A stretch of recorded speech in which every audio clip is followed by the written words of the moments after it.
Welcome back to another edition of the Disney Dish Podcast with Jim Hill. It's me, Len Testa, and this is our show for the week of Schmur's Day, March 9th, 2026. On the show today, news, listener questions, and the greatest cheesecake in the history of custards. Then in our main segment, Jim continues the history of the great movie ride. Let's get started by bringing in the man who wants to know how ice cream is produced in Zootopia. It's Mr. Jim Hill. Jim, how's it going? Hey, it's going well, Len, but let's be honest. There are certain questions you really don't want the answers to. I mean, look. Sorry, yeah, exactly. Okay, mammals create milk to feed their young, and that dairy product is crucial to the creation of ice cream. Mm-hmm. And Judy Hopps' boss, Chief Bogo at the Zootopia Police, is a mammal, a water buffalo, to be exact, which is kind of a cow, right, Len? Sure, Jim. All right. If I go to Jumbo's Cafe, which is that ice cream parlor we saw in the original Zootopia film back in 2016, right. The one that was run by some rather unhygienic elephants, can I get a scoop of Chief Bogo Ripple? And by the way, Len, Shanghai Disneyland in its Zootopia land actually has a Jumbo Cafe. I'm just saying, the stores just create themselves out of nowhere. Yeah. All right. But just a quick note here. They have a chocolate rice crispy bar, which is supposed to look like that Jumbo Pop that Nick Wilde buys in the first Zootopia film. Oh. There's also supposed to be a big donut, which is evidently Officer Clawhauser's favorite, but no mention of ice cream, and maybe, Len, that's for the best. Yeah, maybe there are some things that you just don't want to know. Like when you go to Waffle House and your food arrives, the process by which that food got to you is best left unexamined, right? And I love a Waffle House, don't get me wrong. Well, Waffle House is an American institution. Absolutely. I just don't want to know a lot about it, you know? Yeah, I mean, just bring me my smash, crashed, hashed, hash browns, and don't tell me how it got here. Okay? Exactly. And speaking of food, Jim, let's do a quick shout out to our subscribers. Thanks to everyone who subscribed to the show over at patreon.com/JimHillMedia, including Michael and Lisa Ciaracci, Rich Gehring, Mark Lucas, Michael Fitz, Catherine Lusby, and Sel Verhagen. Jim, this is the Disney Food and Bev team working on a restaurant idea for Galaxy's Edge called Fries of the Resistance. It'll also feature handheld snacks like Sith kebabs and hot dogs with Endoritos. And the team says you won't want to miss their special dessert, Obi-Wan cannoli. True story. Okay. On to the news. Folks, the Disney Dish News is sponsored by UnlockedMagic.com from our friends at DVCRentalStore.com. Jim, they say home is where the heart is, but Disney World is where the Dole Whip is. And our friends at UnlockedMagic.com have discounted theme park tickets, now including 1- and 2-day admissions. You only live once, so why not visit twice? Head to UnlockedMagic.com now to get those tickets at prices better than Disney's. I'm sensing a food theme this week. I know. Can you tell that I started this the notes last night before dinner and finished up today before lunch? There we go. All right, Jim, every show should begin with a round of self-congratulations. A couple of weeks ago, we mentioned the hubbub around us saying on February 14th that Disney had been working since after Christmas on ideas to make Villains Land bigger and bolder at the direction of Josh D'Amaro. And there was some healthy skepticism from folks who pointed out that, among other things, Disney had already filed permits showing the location and size of the two main buildings in Villains Land. We may have quoted someone involved in the process who said, remember, those are water permits, not marriage licenses. Then on February 27th, Jim, the South Florida Water Management District released updated permitting applications for Villains Land, showing the Dark Rides building increased in size by 11,000 square feet, or 13%, and the coaster building increased in size by 10,000 square feet, or 18%. So, yeah, I don't want to be pedantic here and say that is the technical definition of bigger. Yeah. But I'm also that petty, Jim. Like I will, you know. So anyway, yeah. So that's that. Now, my understanding, and I believe your understanding, is the first couple weeks of March are where what goes in those buildings is going to be decided. So we know that now that the buildings are bigger. The bolder stuff we're going to have to wait and hear what comes in those. And I suspect, Jim, some of that will come out like in the next few weeks, maybe the next month. But a lot of this is going to be D23 announcements. Is that your guess? Yeah. In fact, if you folks remember the last D23 Expo, it was only after Experiences, Parks, and Products presentation over at the Honda Center that an entire new room opened in the Imagineering Pavilion, which was when we finally got to see concept art for Villains Land and the model for the Monsters Inc. coaster. So I would anticipate something similar, that you'll get to visit the Imagineering Pavilion for the first day or two. It'll have lovely stuff, and then after the presentation, we'll get even more information about Villains Land, Piston Peak, and the like. Right. So, Jim, do you think at this D23, there's going to have to be a balance from WDI around the shorter, nearer term projects, things like what exactly is going into Piston Peak, what exactly is going into Monstropolis, versus the long term stuff to keep people excited about things like, Villains Land and whatnot. So I expect we'll see more details about the upcoming things, because those things are generally known. Yeah. But we might see some about these. So it's going to be this balance between, like, here's even more details on stuff that's going to be available in 2027.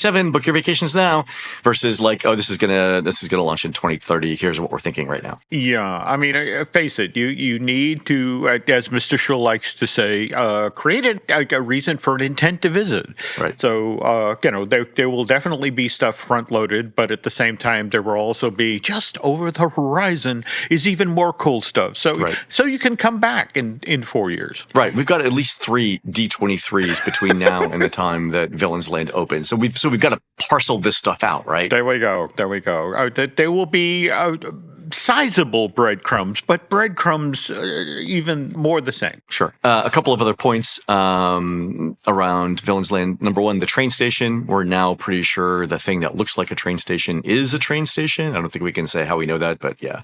And I did some measurements here using Google Maps, because one of the questions that I was hearing online was that people thought the train stations might be too close together around the Magic Kingdom. So for reference, it's about 1.5 miles around the railroad tracks for the Magic Kingdom. The distance from Main Street USA to the existing Frontierland station by Tiana's Bayou Adventure is right at 2,050 feet. If the thing that we think is a train station in Villains Land is actually a train station, it would be a little over 1,400 feet to that station from Frontierland. Then another 1,800-ish feet to get to Storybook Circus, and then another 2,400-ish feet to get from Storybook Circus to Main Street USA. So the Villains Land would actually make the shortest segment in the train loop. However, the overriding concern here, Jim, and I think you were the first one to point this out, is that you need a way to get tired people from the back of the park to the front of the park. By the way, also, I don't know if you saw the story earlier this week where they admitted that between Piston Peak and Villains Land, the overall capacity of the Magic Kingdom is going to rise by 9,000 people. Oh, interesting, because you had figured you had estimated 5,000 to 7,000, so 9,000. Yeah, so suddenly having a train station back there just to help try to get those people to the front of the park, especially at the end of the night, suddenly, that's now a real priority. 9,000 people is a considerable amount. I mean, you're talking about, days here now where we're getting 50K, in the Magic Kingdom, 50, 60K on average. 9,000 more is substantial. Wow, that's impressive. I mean, so Jim, we're thinking here, we need to think about bathrooms. We need to think about restrooms. We need to think about parade routes. We need to think about a ton of things here. Now, this is going to be super interesting. Yeah. I mean, and again, remember, early on, we were looking at the plan for Villains Land and Piston Peak, and it was the water management plan. And it just, again, going to be interesting to see if any of that stuff gets adjusted now to the effect of, okay, more bathrooms. Yeah, wow, that's a lot of people. That's fantastic. Very good. All right, that's awesome.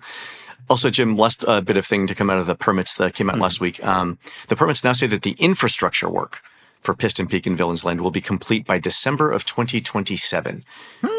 And so I'm guessing that means 2+ years for Piston Peak, which is like 2029, and then longer for Villains Land, so 2030 or 2031. That scans with what I've been hearing as well. But okay. So it looks like we're getting Tropical Americas in 2027, Monstropolis 2028, I'm guessing. 2029 Piston Peak, 2030 Villains Land, maybe 2031. That's sort of the cadence right there. Maybe 1 year. Yeah, the only thing is I think Villains Land has officially slipped at this point from 30 to 31. But beyond that, I think you've got the cadence nailed. Okay, fair. All right, we'll say.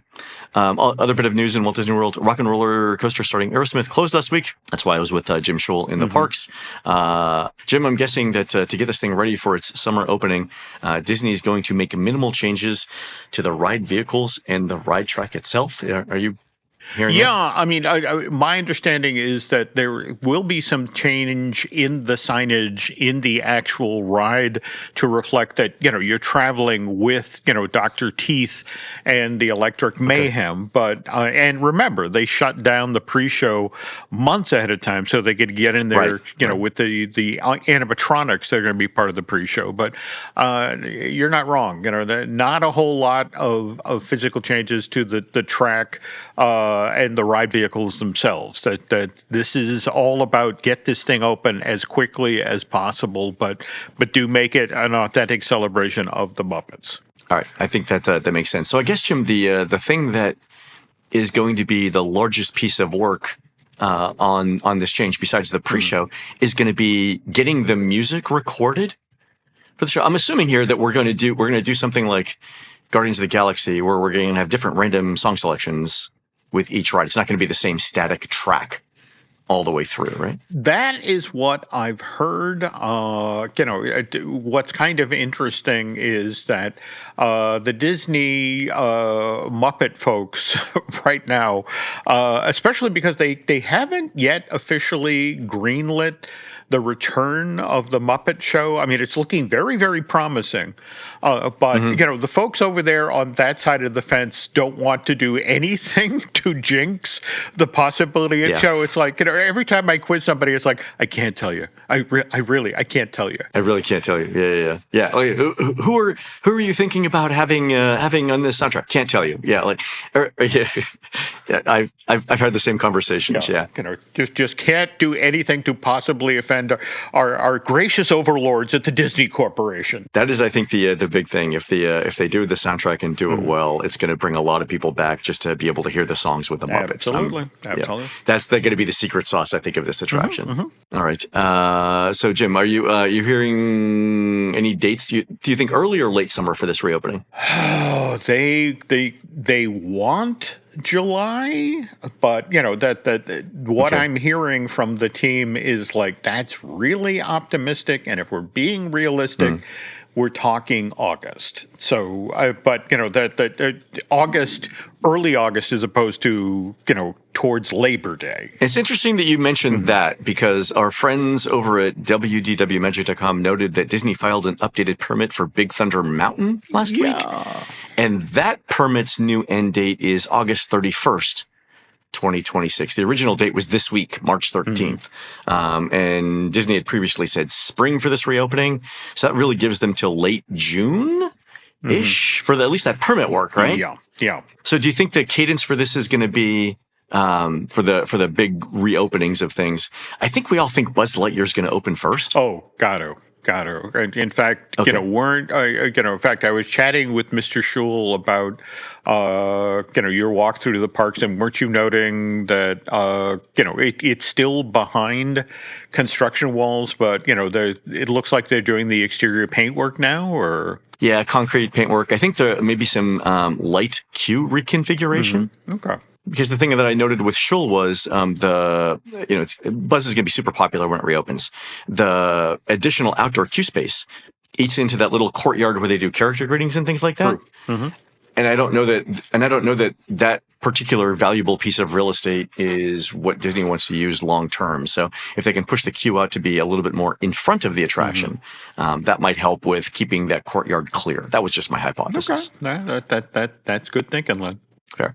And then last little bit of news related to the Muppets. Brian Henson said that MuppetVision 3D is coming to Apple Vision Pro and that you'll be able to view it from any seat in the theater. And Jim, this is what technology is for. Like, I got into computer science for the Muppets. I mean, things like this. Yeah. I agree. I'm sad to have lost that show, the very last thing that Jim Henson himself worked on. But on the other hand, the fact that it's been preserved in this way and the notion of I can sit in any seat in that theater, I love that. Yeah. Okay. Fantastic. All right, Jim, and one bit of news from me running around the parks this week. I was talking to a friend of the show, Gray Hauser, the other day, who recommended the Basque Cheesecake at Bourbon Steak. He happened to be at the one in Washington, D.C., but there's also one at the Dolphin in Walt Disney World, so I went a couple days ago. The highlight of the meal for me, everything was very good. My service team had all been there like 20 plus years, which is the sign of good management if you're sticking around that long, so A+ for that. The highlight, though, Jim, was the dessert. So the menu describes what I had as bruleed Basque cheesecake for $17 with roasted Harry's, strawberries, Grand Marnier, and turbinado crunch coating on the outside. And so basically what this is, Jim, is you take a piece of cheesecake, you cover it in sugar, you hit it with a blowtorch so the sugar becomes creme brulee. Oh. But the cheesecake on the inside is still light and fluffy. And this is one of the best cheesecakes I've ever had, Jim. Like the steak, I had a prime rib. It was great. I had appetizers. They were fine, very competent. The cheesecake I bit into and I was like, does anyone else hear angels singing or is it just, me? I'm looking around like, are people staring at me? Cause I'm having a moment here. Yeah. I put a picture of it in the show notes. The cheesecake. So Basque cheesecakes are normally sort of dense for me. This was light and fluffy, like something like if you took a regular cheesecake and threw in some Cool Whip to lighten it up. The outside sugar coating was amazing. The strawberries were fantastic, like a great counterbalance to the cheesecake. And then the Grand Marnier was the thing that made it special. It was. I ate almost all of the cheesecake, and that was something because I was already full. It was really, really, really good. So, if you guys are in town and you need a dessert and a coffee, the brulee Basque cheesecake at Bourbon Steak is the real deal. Who knew that you were secretly a Golden Girl? I know exactly. Okay. Oh wait, are you talking about the Betty White scene with the blackberry pie? No, just that they seem to worship cheesecake on that show. But now I gotta go. Fair. This sounds amazing. All right. Yeah, it's really, really good stuff. Yeah, fantastic. Very glad I went. All right. A couple of listener questions. One from Sarah, who says, your show regarding the competition between Disney and Universal made me curious. Do high-profile executives of each company have the opportunity to visit the new parks, lands, and attractions of their competitors? I imagine these individuals would have both a professional and a personal interest in experiencing innovations in person, but I'm picturing the bad PR that might be caused by Josh D'Amaro in a fake mustache and fedora sneaking around Epic Universe. Is there enough goodwill between the companies to allow these people to attend privately? And thanks for everything and all the entertainment you've provided over the years. All right, so Jim, I was in Epic Universe and saw Disney employees there. I had conversations with them in line. I know this happens. Right. I think they're buying tickets. It's not free. No. And if anything, I mean, Mr. Schul tells the story about, I want to say it's 1999. And, it's when Islands of Adventure is opening. And he's literally gone into, the Jurassic Park, that restaurant, the quick service toward the back there, and walks in and basically sees the entire Imagineering management team, sitting there having lunch. And then somebody looks at their phone and, hey, Spider-Man, which had been down all day, is up. And everybody literally gets up from the table and leaves their lunch and runs down the hill because they want to get on Spider-Man. So no, they absolutely do this. I saw some Imagineers at a restaurant in Epic Universe, and I was like, you boys get lost on I-4? Like, I know it's confusing to me. There we go.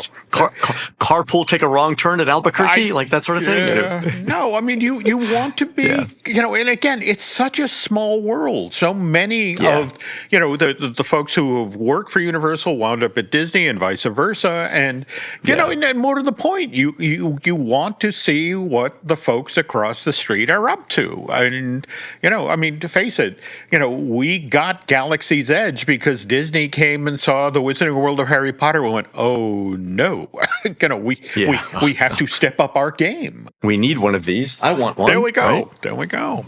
Fantastic.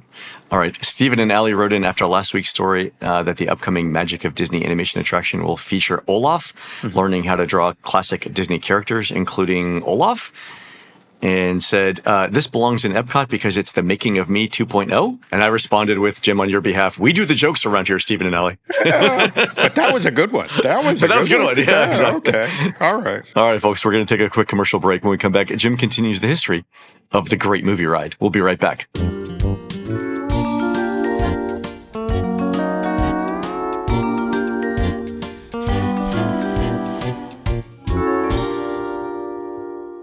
It's tax season, and at LifeLock, we know you're tired of numbers. But here's a big one you need to hear. Billions. That's the amount of money in refunds the IRS has flagged for possible identity fraud. Now here's another big number. 100 million. That's how many data points LifeLock monitors every second. If your identity is stolen, we'll fix it guaranteed. One last big number. Save up to 40% your first year. Visit lifelock.com/podcast for the threats you can't control. Terms apply. It's the Paradise Podcast. I am your host, Ryan Michelle Bethay, with my husband, Sterling. What's up? Join us here on Hulu and Hulu on Disney Plus, where we'll discuss each episode with the cast and crew of Paradise. I'll be getting all the secrets from Dan Fogelman, James Marsden, Shailene Woodley, Julianne Nicholson, and Sterling Kelby Brown. Woo! Paradise, the official podcast, is now streaming. And stream Paradise on Hulu and Hulu on Disney Plus.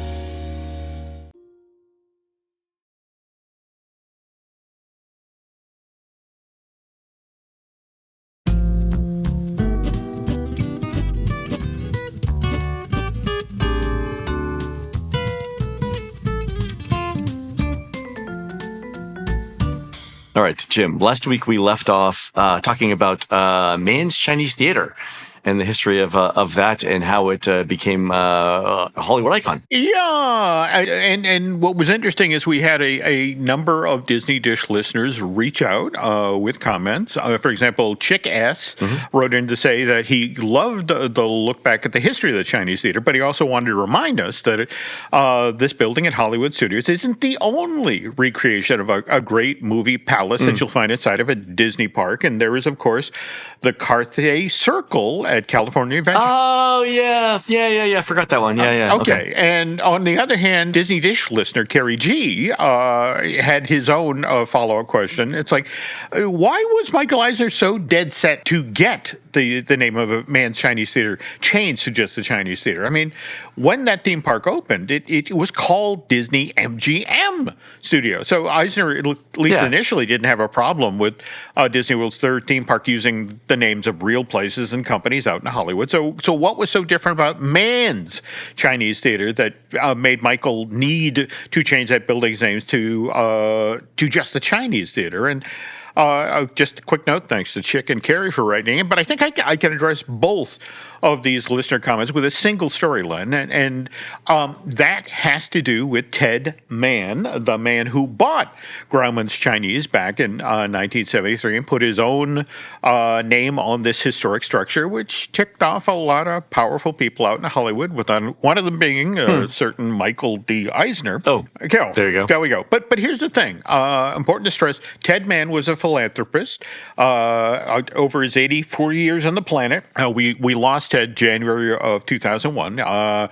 He used the money he made for a lot of good causes. Boys Club of Minneapolis.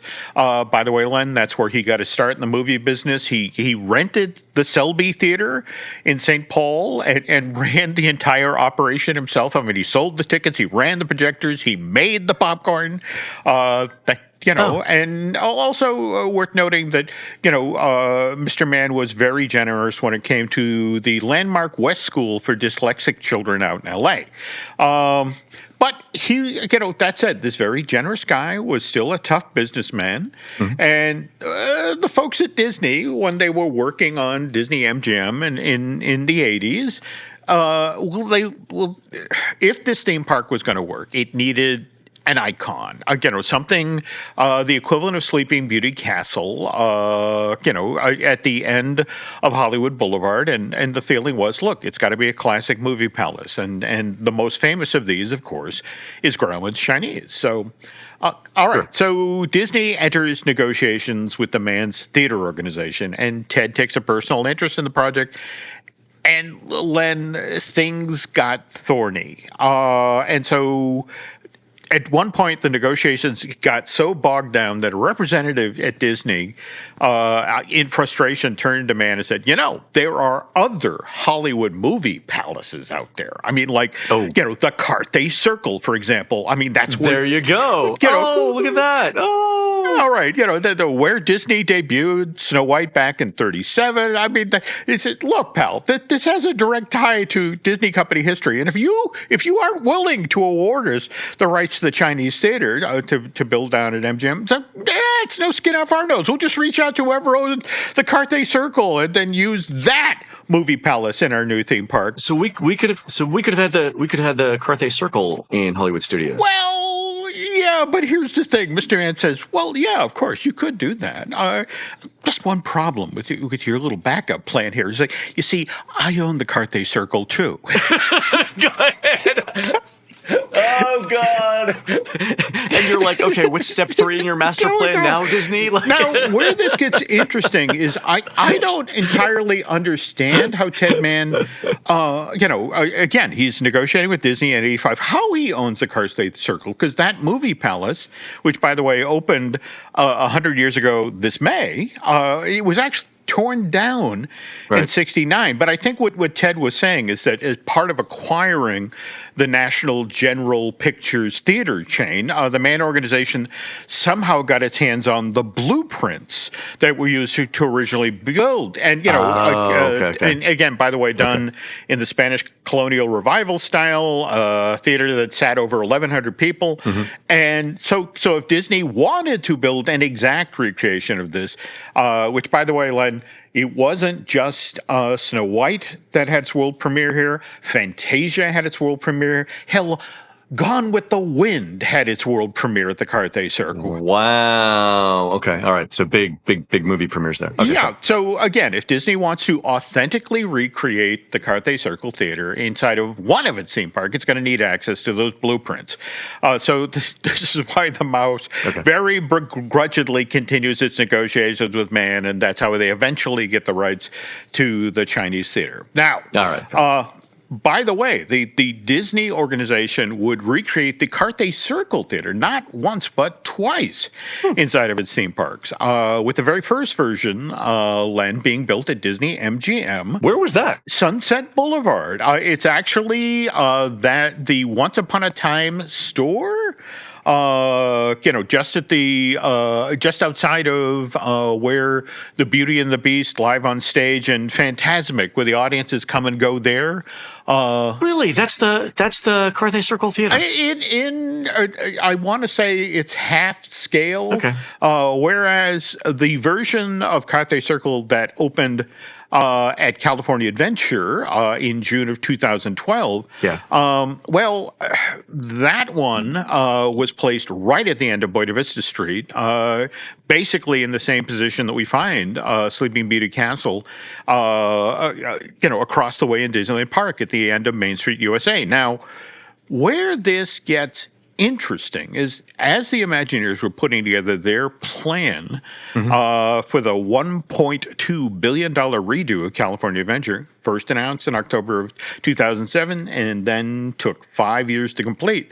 Everyone was in agreement that in order to give DCA more of Disneyland's DNA, this theme park needed a new icon.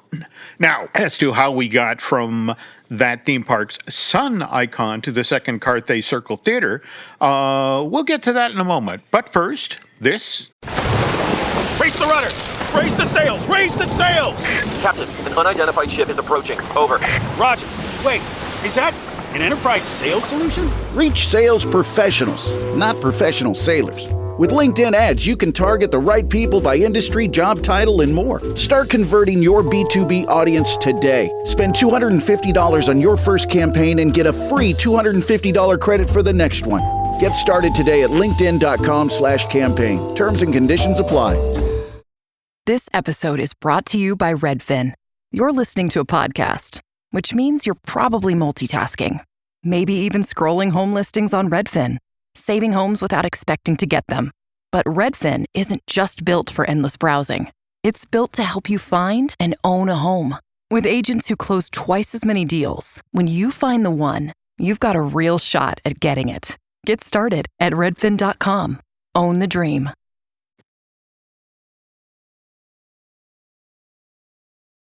And we're back. So, Len, California Adventure just celebrated the 25th anniversary of the opening of that theme park last month. And were you ever able to visit that theme park in its original configuration? I mean, do you remember the Sunshine Plaza? Oh, yeah. I mean, my therapist knows about my first couple of visits to DCA. Definitely. Mm-hmm. Yeah. It was, there was a large bronze metal sun, I think, at the end of the walkway, and then there was, of course, the Mickey Fun Wheel too, which was Mickey sun and everything too, right? Yeah.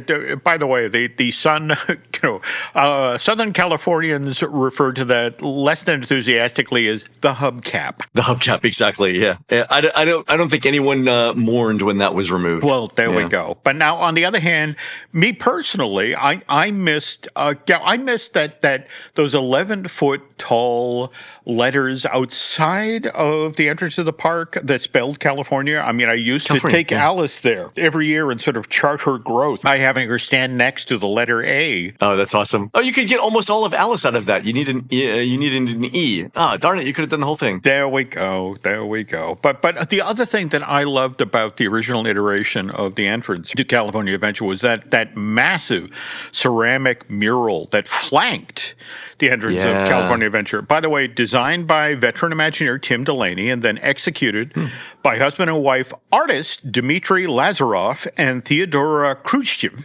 Len, that thing was 210 feet long on both sides. That's a mural. Yeah. I mean, the left side was Southern California, right side represented Northern California. Anyway, when this theme park first opened, that mural, which, by the way, provided the background for what was known at that point as the Golden Gateway. I mean, the actual entrance point to California Adventure. Len, that was the largest mural in the world, and it took 19 months to create, which is why it kind of broke my heart that when the Imagineers got serious about turning this area into Buena Vista Street in the fall of 2010, they just took a hammer to this massive work of art. I mean, the thing is, where are you going to put it? It's 420 feet of mural. You can't put it in a warehouse. You just can't. I get it. But there were these amazing ceramic versions of California, places like the Avalon Ballroom at Catalina or the theme building at LAX, and just broken up into itty-bitty pieces. And now, mind you, at least the 11-foot tall, 11.5-foot tall letters got saved.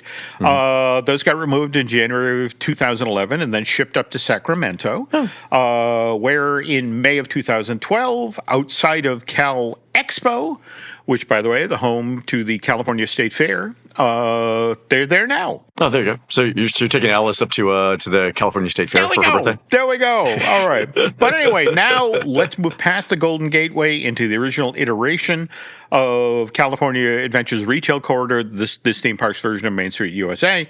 And as Len mentioned, the original focal point of this point of DCA was the sun icon, a.k.a. the hubcap. 50 feet tall, Len, made of gold, titanium, and then inlaid with tiny glass particles. But what was interesting about this, Len, and I know you love science, in order to make sure that the sun icon was always a blazing Southern California sunshine, what they did is they had 6 heliostats set up in the Sunshine Plaza area that tracked, literally via computer, track the sun and would always focus natural sunlight on the sun icon. So again, you came through the gate, and it was always blazing. And the interesting thing is, even after the sun went down, Disney then supplemented this with, orange, red, and yellow high-intensity lights. So, I mean, it looked great, but again, it never connected with visitors to the park the way the Imagineers had hoped. So by 2007, they're thinking, okay, California Adventure needs to be more like the original Disneyland. So they look at reimagining the Golden Gateway and Sunshine Plaza to be more like, the train station and Main Street USA across the way.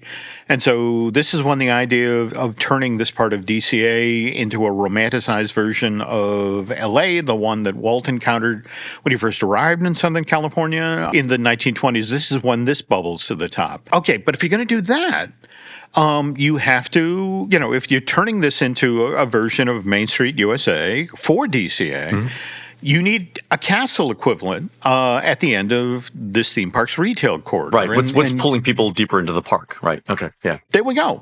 And since Hollywood Boulevard in Florida has the Chinese Theater, it only made sense that the revamped DCA would also have a famous movie palace at the end of the street. Sure. So this is where our second iteration of Carthay Circle gets built at California Adventure. Now, but where it gets interesting is that for the longest time, the Imagineers just could not agree on what should be installed inside of this structure. I mean, face it, Chinese Theater at Walt Disney World has the great movie ride inside. So a large indoor ride inside a large box, right? There we go. But here's the reality. Given where the Imagineers wanted to place this recreation of that historic movie palace, there was just not enough room back of house for even just the things you need for a ride-through experience, like a maintenance bay. Yeah. And more to the point,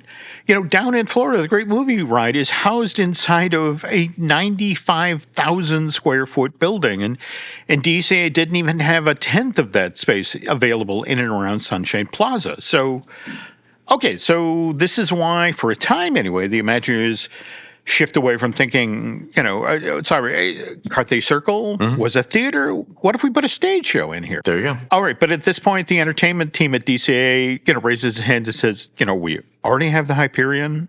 Right, which is like the flagship theater in the park. There we go. Okay. I mean, and it literally a 2-minute walk away from where you're looking to build the Carthay Circle Theater. It's like, think of something else. So now the Imagineers, it's like, okay, Carthay Circle, well, it was a movie theater. Why don't we put a film-based attraction in this? And this is where WDI takes a serious look at bringing Cinemagique.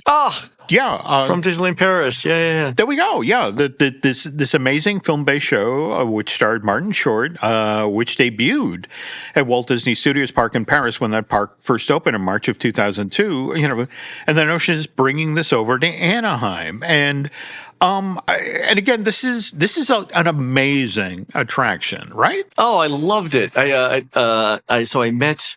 I was with Jim Schull this weekend, and he introduced me to Jerry Reese, who I guess did the sound, the audio for Cinemagique. I mean, Jerry actually, I want to say, directed that thing, which, when you think about how much Hollywood, how many great films, that Martin Short's character steps in and out of over the course of that thing. I mean, it's stunning. Oh, it's fantastic. Yeah, it's funny. So Jim was introducing me to Jerry and said, I worked on Rock and Roller Coaster with Jerry and also some stuff at Disneyland Paris. And I was like, oh, would you work on at Disneyland Paris? And he's like, oh, Cinemagique was the first thing you mentioned. And I was like, and my first question after that was, well, what was it like working with Martin Short? Because he seems adorable.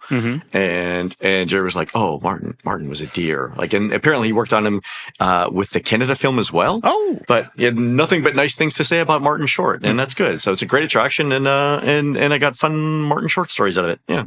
Oh, very cool. Well, sadly, this idea got nixed because, remember, the original knock on the first version of California Adventure was, to be honest, it had too many clones of attractions from other Disney parks. I mean, MuppetVision, Tough to Be a Bug, Twilight Zone, Tower of Terror. So, this is why, in spite of the fact that Cinemagique had so many fans, this idea still got tabled for California Adventure. And so now the Imagineers pivot to, well, all right, what if we do a West Coast version of the 100 Years of Magic walkthrough experience, making more of a museum.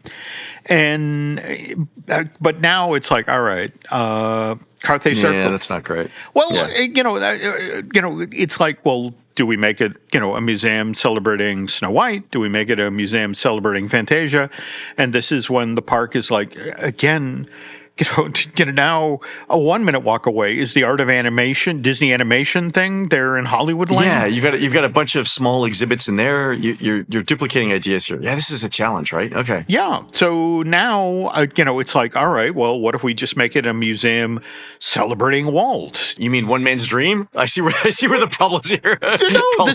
All right, okay. It's one of these things where it's like, and especially the Buena Vista, the actual team making Buena Vista Street at this point is like, look, literally 100 feet away from this building is a statue of the 22-year-old Walt with Mickey, just as he supposedly arrives in Hollywood. And, and people are then going to walk into, that building and see 40-year-old Walt, 60-year-old Walt. Oh, it's not going to work with the timeline. Yeah. Okay. All right. Yeah. So finally, almost by default, this is why Carthay Circle becomes a restaurant. Oh, yeah. What is it? Opens June of 2012. We get the lounge down on ground level. We get the fancy restaurant upstairs. But yeah, they literally went through every other possible idea. And, the one thing they didn't explore was retail. And that was largely because Buena Vista Street already had lots and lots of retail. But anyway, by the way, Len, Mr. Schul, and I will be doing a deep dive into the topic of icons of the Disney parks this month over on Patreon as part of our March episode of Disney Unpacked. But so if you want to hear more stories like this, go check that out. But on the very next installment of the series, cast members who actually worked on the Great Movie Ride down in Florida are going to share what it was like to work on this attraction, and especially what happens when you drive a theater car into the theater car in front of you. Oh, that's going to be classic. All right. I'm excited to hear what happens here. Cool. But yeah, we'll continue this next week. That's fantastic. All right, folks, that's going to wrap it up for the show today. You can help support our show by subscribing over to patreon.com/JimHillMedia, where our latest exclusive show is a look at how Pooh's Honey Hunt in Tokyo Disneyland is the start of the modern trackless ride. And there's a link in the show notes. And Jim mentioned that friend of the show, Jim Schul, will be on soon. And Jim has a YouTube channel called Disney Journey, where he regularly releases videos about the Disney parks produced from his unique perspective as a former Disney Imagineer. On his next episode, Jim visits Animal Kingdom and the Magic Kingdom to check on the progress of projects underway.